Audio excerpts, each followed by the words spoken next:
고린도후서 6장 17절, 신약성경 292페이지 고린도후서 6장 17절입니다. 그러므로 주께서 말씀하시기를 너희는 저희 중에서 나와서 따로 있고 부정한 것을 만지지 말라. 내가 너희를 영접하여 너희에게 아버지가 되고 너희는 내게 자녀가 되리라. 전능하신 주의 말씀이니라 하셨느니라. 그런즉 사랑하는 자들아, 이 약속을 가진 우리가 하나님을 두려워하는 가운데서 거룩함을 온전히 이루어 육과 영의 온갖 더러운 것에서 자신을 깨끗게 하자. 7장 1절까지 봉독했습니다. 주에 이어서 거룩한 신앙생활에 관한 교훈을 우리가 고린도후서에서 생각하고 있습니다. 고린도후서 6장 14절에서부터 시작된 이 거룩을 위한 구별에 관한 권면을 받고 있습니다. 오늘 생각하려는 것은 그래서 구체적으로 거룩이 뭐냐 하는 것입니다. 신자가 신앙생활을 하는 것은 결국 그 내용상 거룩한 생활을 의미하는데, 거룩한 생활이란 우리가 보통 생각하는 윤리적, 도덕적 차원에서의 고결한 생활이 아닙니다. 성경에서의 거룩함이란 하나님께 속하는 것을 말합니다. 그것을 앞에 본 14절 이하에서는 세상과 분리되는 것, 세상의 반대편에 서는 것이요, 적극적으로 얘기하면 하나님 편에 서는 것입니다. 우린 거룩하다 그러면 무슨 거짓말을 안 한다든가, 하여튼 뭐 깨끗하게 사는 것, 어떤 결백함, 무슨 청렴함, 이런 것들을 먼저 머릿속에 떠올리게 되는데, 거룩하다는 것은 그런 의미보다는 훨씬 차원이 다릅니다. 여러 번 그런 인용을 합니다만, 성경이 거짓이라는 말을 할 때는 거짓말이라는 것은 사실이 아닌 것을 말하는 정도는 아닙니다. 예를 들면 기생 라합이라든가 모세시대의 산파들 같이 분명히 거짓말을 하고도 하나님 앞에 칭찬을 들은 자들이 있습니다.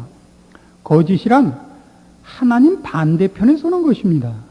그래서 마귀를 설명할 때 저는 처음부터 거짓말한 자요, 이렇게 나오는 겁니다. 그는 물론 사실을 왜곡시킨 것도 있지만 그거보다는 하나님을 처음부터 대적한 자요, 이겁니다. 하나님 반대편에 서고 하나님과 대적하여 인간을 다른 데로 끌고 가려고 했던 자. 그래서 거짓의 아비, 이렇게 되지요. 마찬가지로 거룩하다 그럴 때도 우리는 너무 윤리적, 도덕적으로 거룩함을 논하기 때문에 성도들의 신앙생활은 그 거룩하다는 것이 하나님 편에 서는 모습이기보다는 세상적 차원에서의 거룩함이 훨씬 앞서는 경우를 많이 봅니다. 그래서 이렇게 우리나라 사람들의 거룩함은 좀 군자 같은 모습이에요. 이렇게 헛기침하고 있는 모습 같은 때가 너무 많습니다. 그래서 그 원리와 내용상에 있어서 생명과 인격의 성숙이라는 어떤 융통성이나 관용이나 이런 것들이 없습니다. 경직된 명분이 그를 압도하고 있는 일들을 많이 보는데 그러지 않도록 조심해야 됩니다. 거룩이란 어떤 의미에서 이런 것들입니다. 마태복음 5장으로 가보십시다.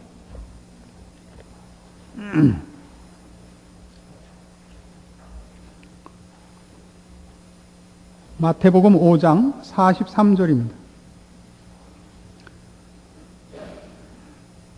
또 내 이웃을 사랑하고 내 원수를 미워하라 하였다는 것을 너희가 들었으나 나는 너희에게 이르노니 너희 원수를 사랑하며 너희를 핍박하는 자를 위하여 기도하라. 이같이 한즉 하늘에 계신 너희 아버지의 아들이 되리니 이는 하나님이 그 해를 악인과 선인에게 비추게 하시며 비를 의로운 자와 불의한 자에게 내리우심이니라. 너희가 너희를 사랑하는 자를 사랑하면 무슨 상이 있으리요? 세리도 이같이 아니하느냐. 또 너희가 너희 형제에게만 무난하면 남보다 더하는 것이 무엇이냐? 이방인들도 이같이 아니하느냐? 그러므로 하늘에 계신 너희 아버지의 온전하심과 같이 너희도 온전하라. 그러니까 거룩이란 여기 있는 표현대로 하자면 이렇게 한즉 하늘에 계신 너희 아버지의 아들이 되는 되는 그 길이요, 하늘에 계신 너희 아버지의 온전하심과 같이 온전해지는 것, 이것이 거룩입니다. 근데 그 거룩의 실제적인 조목들이 뭐냐 하면 이웃사랑하고 원수를 미워하라는 그런 식이 아닌 원수를 사랑하고 핍박하는 자를 위하여 기도하는 것. 이것이 사실 우리가 43절부터 읽었습니다만 앞에 있는 데까지 가서 보시면 38절 보시면 눈은 눈으로 이는 이로 갚으라 하였다는 것을 너희가 들었으나 나는 너희에게 이르노니 악한 자를 대적지 말라. 누구든지 내 오른편 뺨을 치거든 왼편도 돌려대며 또 너를 송사하여 속옷을 가지고자 하는 자의 겉옷까지도 가지게 하며 또 누구든지 너로 억지로 오리를 가게 하거든 그 사람과 심리를 동행하고 내게 구하는 자에게 주며 내게 꾸고자 하는 자에 거절하지 말라. 그리고 원수를 사랑하고 너희를 핍박하는 자를 위하여 기도하라. 그것이 거룩한 것이라는 겁니다. 그러니까 우리가 잘못 오해하는 거룩은 다 뭐냐면 이놈 그러는 거룩이에요. 누가 뭐 잘못하는 이놈 신자가 신앙생활 한다는 사람 이게 거룩이에요. 빌어먹을 잘난 척하는 거룩이에요.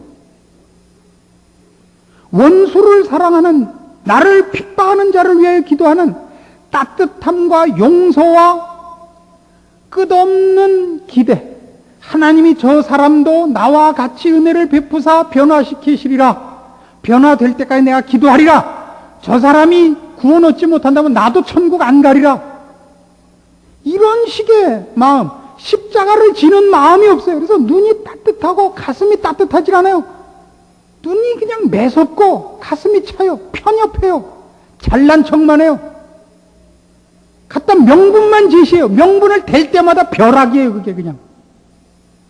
너는 어딜 예수를 믿는다는 것들이 쌍놈 새끼들 이건 아니란 말이에요. 이게 거룩이라고 생각하는 건 천만부당한 겁니다. 이런 말 할 때 제가 흥분하는 걸 이해하세요. 이건 흥분해야 됩니다. 이런 사람들을 욕해야 돼요. 그래서 우린 모두가 거룩이라는 것이 따뜻함과 용서와 관용이 없는 법조문이 됐고 경직된 명분이 됐고 사형 집행을 선고하는 판결문이 되고 말았습니다. 그래서 성도들이 신앙의 연륜과 경륜이 있는 성도들이 따뜻하질 않아요. 기다릴 줄을 몰라요. 용서가 없어요. 아무도 십자가를 지가 안 져요. 내가 십자가를 져서 저 사람과 하나님을 화목해 하는 직분을 져야 되는데 십자가로 그냥 다 패요. 그 저기 오락실에 가면 그 두더지 패는 거 있어요. 십자가로 그냥 다. 그래서 십자가 끝이 뾰족해요. 옛날 소련 국기 같아요. 이건 안 됩니다. 거룩이 무엇인지를 모르는 겁니다. 뭐라고 돼 있죠? 하늘에 계신 우리 아버지는 어떤 하나님이시냐? 그 해를 악인과 선인에게 비치는 하나님이요.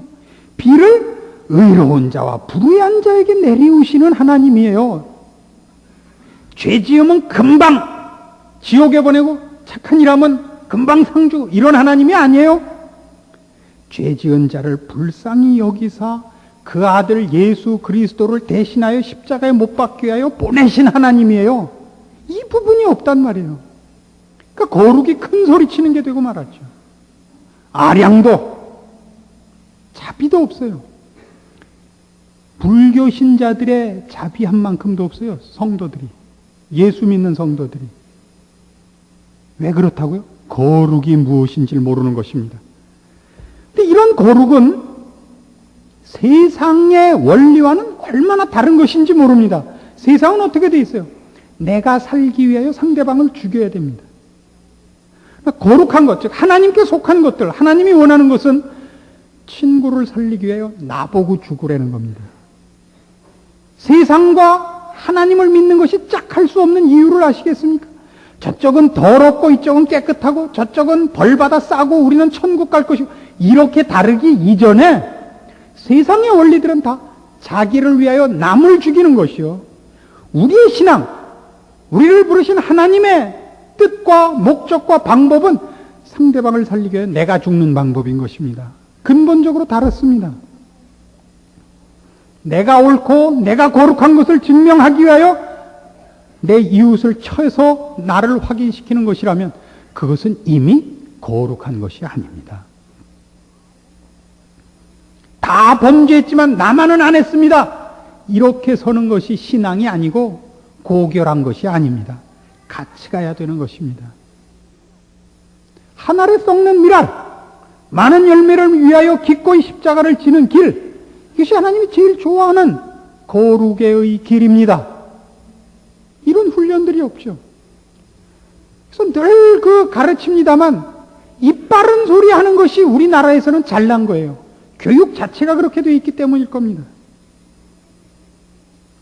시험을 보는 것이 인격과 사람이 배워야 하는 모든 교양을 채우는 것이 아니라 떨고 내고 추려서 남는 자만 살아남는 적자 생존의 경쟁 법칙으로 훈련되어 왔기 때문에 내가 아는 것을 남이 알까봐 걱정하는 것, 이런 식의 발상이 교인들이 신앙생활에까지도 적지 않은 영향을 끼치고 있는 셈이죠. 나눠 가질 줄 모릅니다. 하물며 내가 손해보고 상대방에게 주는 일이란 성도들이 돼서도 할 줄을 모르죠. 뺏어가는 것밖에는 아는 것이 없고 할 줄 아는 것이 없습니다.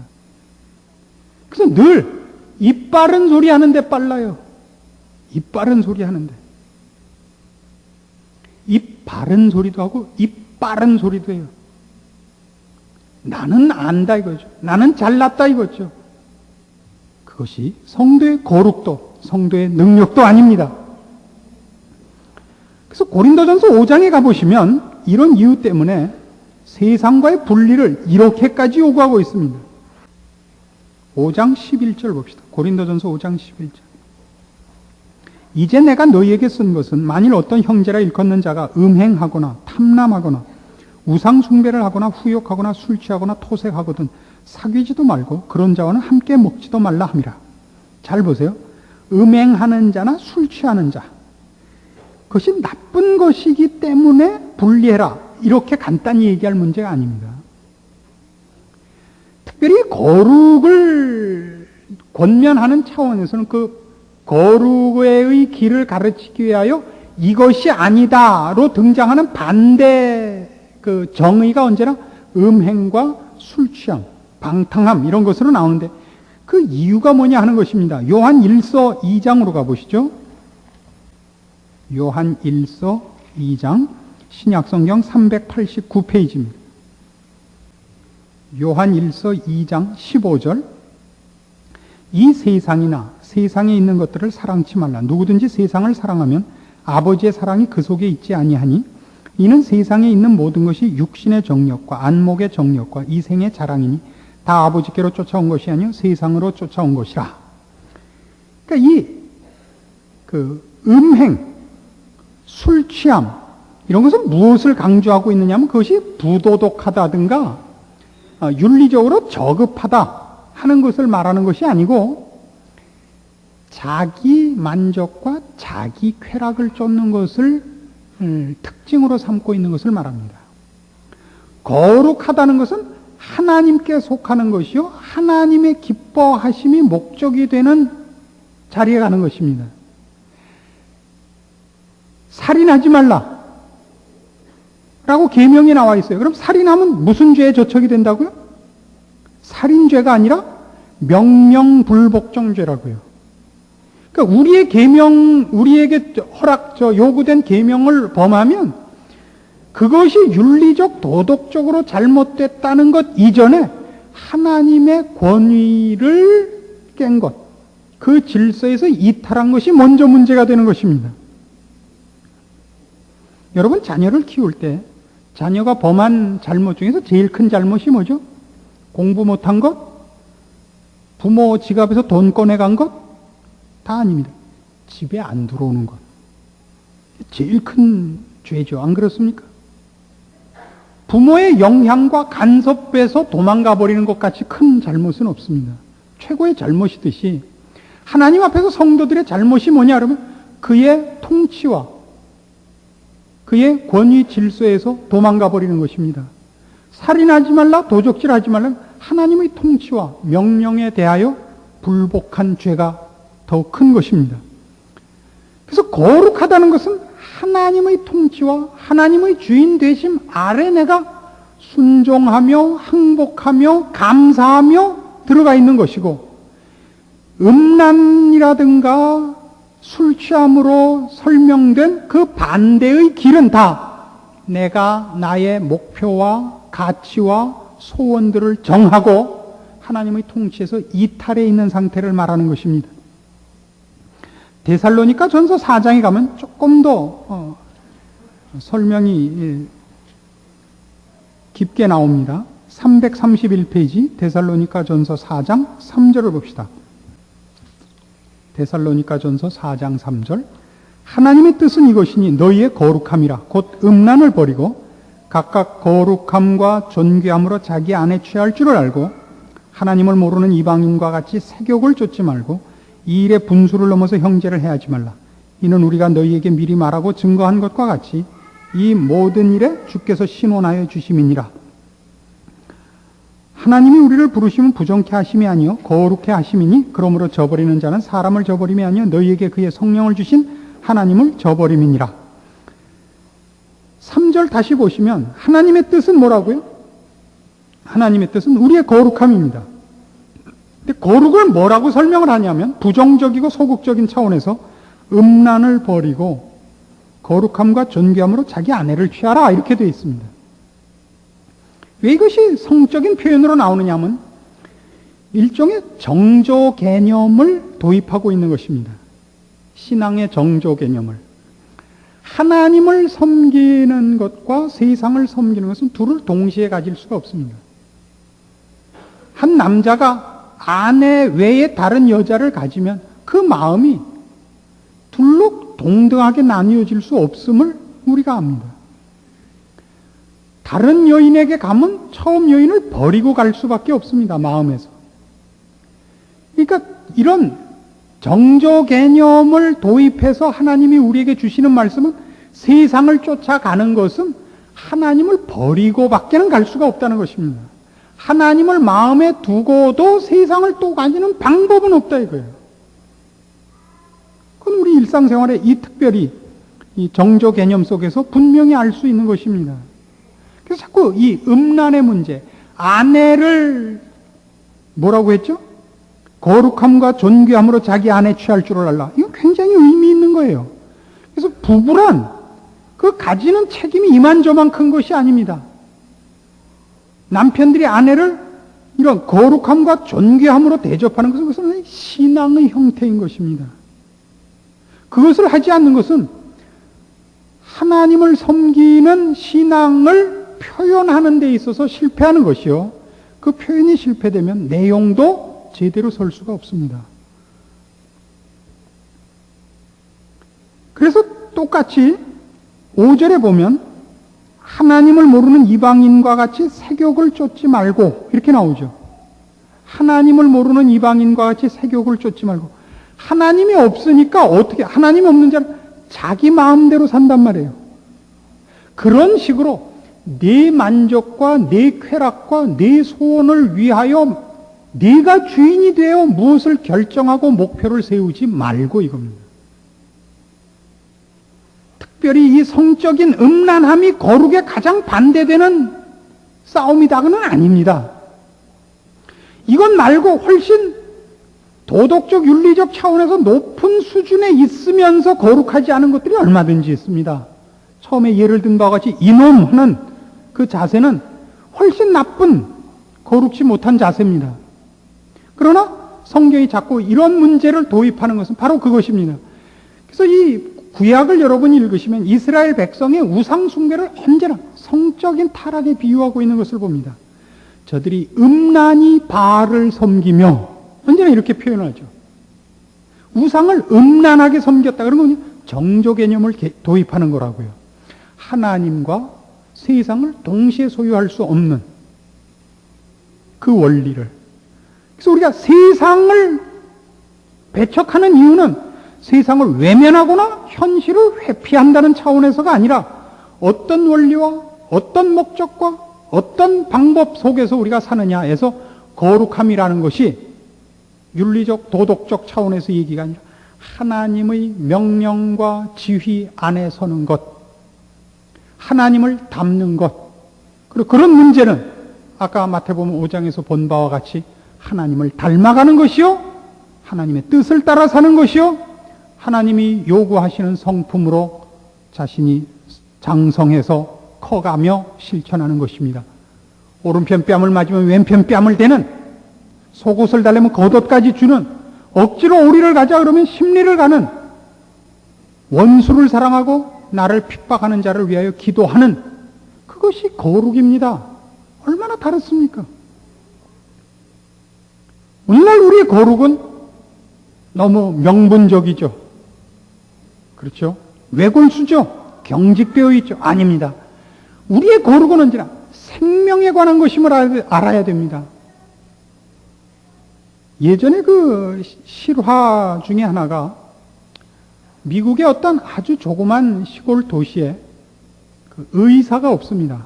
시골 도시가 아니죠. 그러니까 시골 조그만 마을에 의사는 없고 간호원이 하나 있는데, 의사는 일주일에 한 번씩 비행기를 타고 옵니다. 조그만 그 세스나 비행기를 타고 와서 환자를 보고 처방을 해놓고 갑니다. 그럼 간호원이 어지간한 그 의료 행위를 하는 것입니다. 진단도 하고 처방도 하는 겁니다. 그러나 원래 의료법에는 간호원은 처방을 할 수 없게 되어 있습니다. 처방에 따라서 의료 행위를 도울 수는 있어도 처방 자체를 할 수가 없는데, 그 마을은 그렇게 해왔습니다. 근데 이 여자가 어떤 큰일을 하게 되면 어느 날 차를 타고 가다 보니까 애가 하나 교통사고를 만나서 넘어져 있는데, 보니까 그 동네 젊은 아이예요.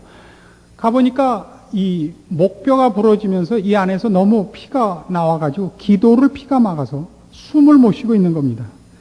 그래서 이 기관지를 갑자기 절개해야 되는데 아무것도 없는 거예요. 그래서 차고 있던 만년필을 꺼내서 만년필로 여기를 따고 찔러서 기관지를 따라서 따고 볼펜 깍지를 벗겨서 그 대롱으로 삼아서 애를 살려냅니다.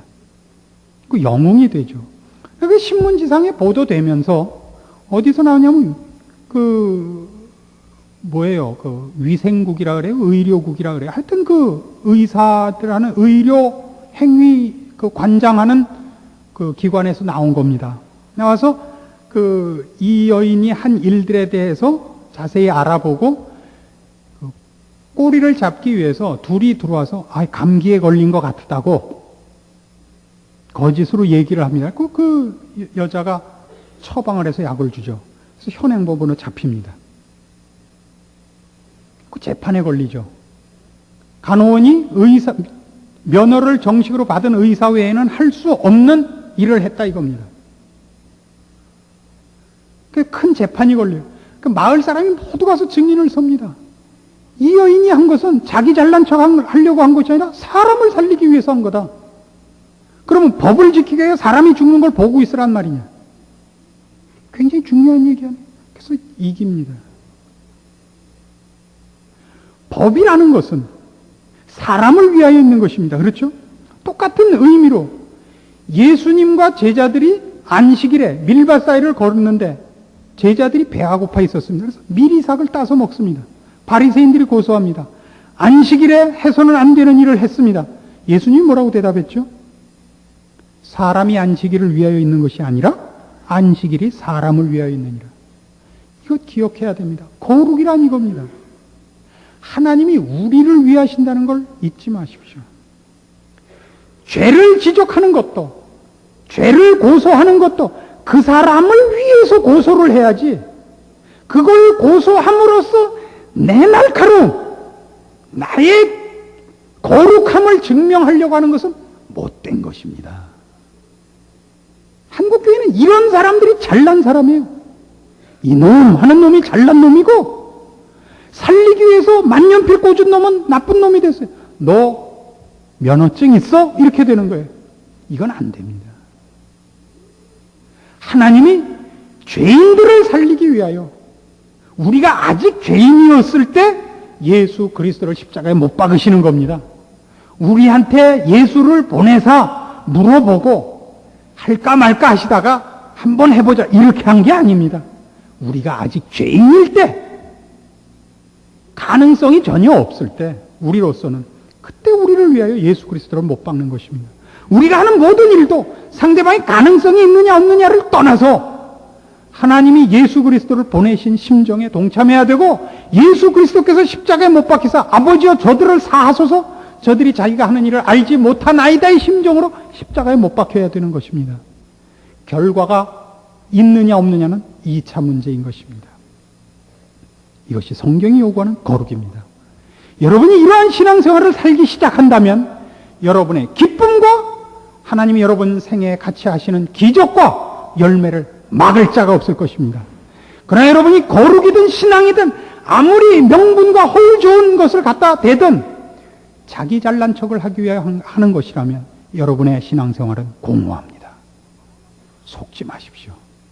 사람 앞에 박수를 받으려고 하지 마시고 우리 주 예수 그리스도를 보내신 아버지 그 앞에 여러분의 진심을 모아 하나님이 지금 무엇을 원하시는가, 어떻게 일하시는가를 제대로 깨닫고 신자의 영광의 자리로, 성도의 인생의 행복한 자리로 돌아오셔서 성경이 여러분에게 가르친 모든 것들, 약속한 모든 것들 여러분들이 누리시는, 다른 사람의 간증을 들을 필요가 없는 복된 신자들이 다 되기를 권합니다.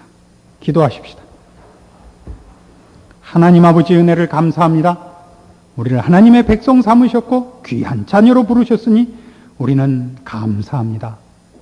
이제 우리가 예수 그리스도를 보내신 우리 아버지의 자녀가 되었은즉 아버지를 닮아야 마땅하고 그 기쁘신 뜻에 기쁨으로 동참해야 합니다. 우리를 깨우쳐 주시옵소서.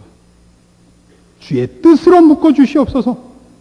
우리의 자존심이나 우리의 명예를 위하여 생명을 죽이는 자리에 서지 말게 하시고 주의 은혜와 긍휼과 자비와 영광이 드러나기 위하여 기꺼이 오늘 우리의 한 알에 썩는 미랄이 되게 하시고 기쁨으로 십자가를 지는 우리가 다 되게 하사 우리 인생의 부요함을, 그 풍성한 수확을 주님 함께 하시는 기적을 누리는 저희들 되게 하옵소서.